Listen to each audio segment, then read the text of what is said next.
Assalamualaikum warahmatullahi wabarakatuh. Perkenalkan, nama saya Naufal Arik Putra Firdaus. NIM A011222 akan memaparkan rangkuman materi dari saya, yaitu tentang sistem standar ISO. Apa itu ISO? ISO yaitu International Organization of Standardization atau disingkat ISO. Adalah badan penetap standar internasional yang terdiri dari wakil-wakil dari badan standarisasi nasional setiap negara. Didirikan pada 23 Februari 1949, ISO menetapkan standar-standar industrial dan komersial dunia. ISO merupakan lembaga nirlaba internasional, pada awalnya dibentuk untuk memperkenalkan standarisasi internasional untuk apa saja. Organisasi ini dibentuk dengan tujuan meningkatkan perdagangan antar negara dan dunia. Kemudian tujuan ISO itu yaitu yang pertama meningkatkan kredibilitas, yang kedua mendapat jaminan kualitas, yang ketiga meningkatkan kepercayaan, yang keempat mengoptimalkan kinerja karyawan. Syaratan sistem mutu yang dituangkan dalam standar internasional ini yaitu ISO 9001, ISO 9002, dan ISO 9003 adalah bersifat saling melengkapi, bukan pengganti dari persyaratan teknik produk yang telah ditentukan. ISO 9000 bersifat umum dan tidak terkait pada suatu industri atau sektor ekonomi tertentu.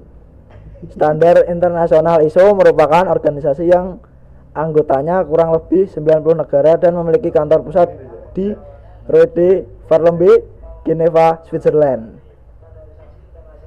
Kemudian sistem mutu atau model jaminan mutu dalam bidang desain, pengembangan, produksi, instalasi, dan pelayanan. Definisi dalam ISO 9001. 1. Produk adalah hasil suatu kegiatan atau hasil suatu proses. 2. Tender adalah penawaran yang dibuat oleh perusahaan sebagai tanggapan atas pemerintahan untuk memenuhi kontrak penyediaan produk. 3. Kontrak adalah persyaratan yang disetujui antara perusahaan dan pelanggan yang disampaikan dengan cara apapun.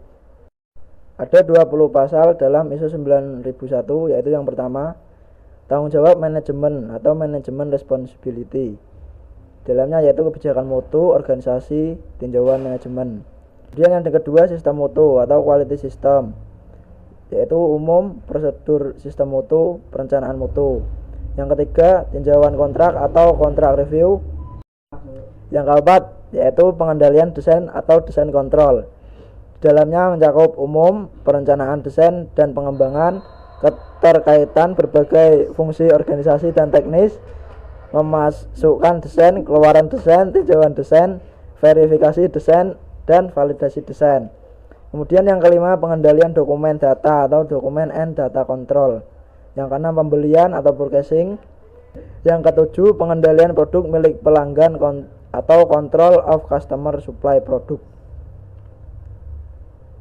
Perusahaan harus menetapkan dan memelihara prosedur terdokumentasi untuk mengendalikan dan melakukan verifikasi, penyimpanan, dan pemeliharaan produk yang dipasok oleh pelanggan untuk dicampur dengan bahan milik perusahaan.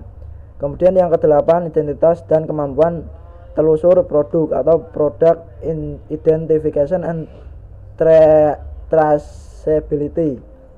9. Pengendalian proses atau proses kontrol.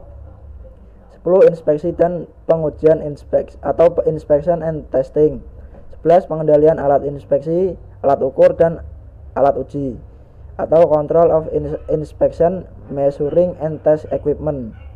Yang ke-12, status hasil inspeksi dan pengujian atau inspection and test status.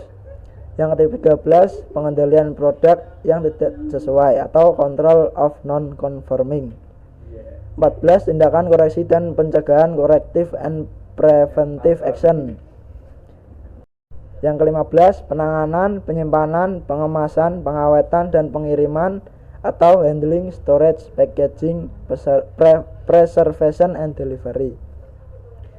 Kemudian yang ke-16 yaitu pengendalian rekaman mutu atau control of quality record. Yang ke-17 yaitu audit mutu intern atau internal quality audit. Yang ke-18 yaitu pelatihan atau training. Kemudian yang ke-19 pelayanan atau service. Yang terakhir yaitu 20 teknik statistik atau statistical teknik.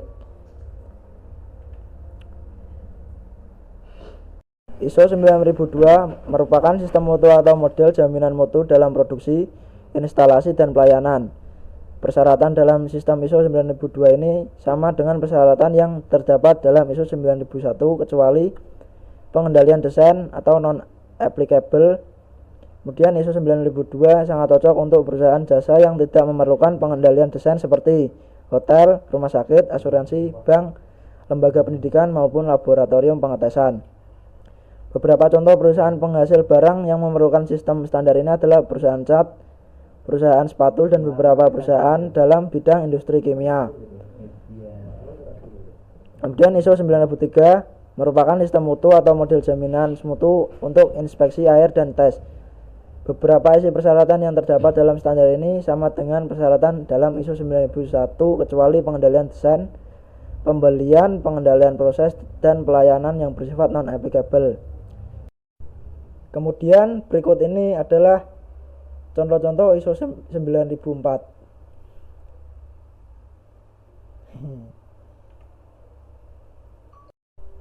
Manfaat dari ISO 9000 yaitu yang pertama penghematan biaya, yang kedua peningkatan efisiensi, yang ketiga produktivitas yang naik, yang keempat tingkat kompetitif yang semakin tinggi.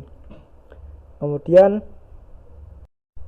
faktor penting tidaknya ISO yaitu yang pertama manajemen, kemudian wilayah pemasaran, lalu tuntutan konsumen.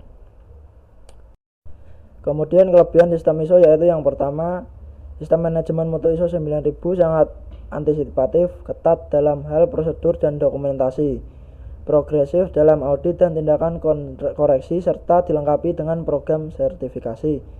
Dan yang kedua, sistem manajemen mutu ISO 9000 sangat adaptif untuk diaplikasikan pada berbagai macam bidang industri baik penghasil barang maupun jasa. Kemudian yang ketiga, sistem manajemen mutu ISO 9000 sangat informatif dan mudah dipahami, serta telah dijadikan sistem manajemen atau standar internasional. Faktor penentu sistem ISO yaitu yang pertama motivasi, kemudian komitmen, kemudian sumber daya manusia. Kemudian yang terakhir implementasi ISO yaitu adopsi, persaingan, pengembangan, implementasi, dan assessment. Itu saja yang dapat saya sampaikan dalam materi ini.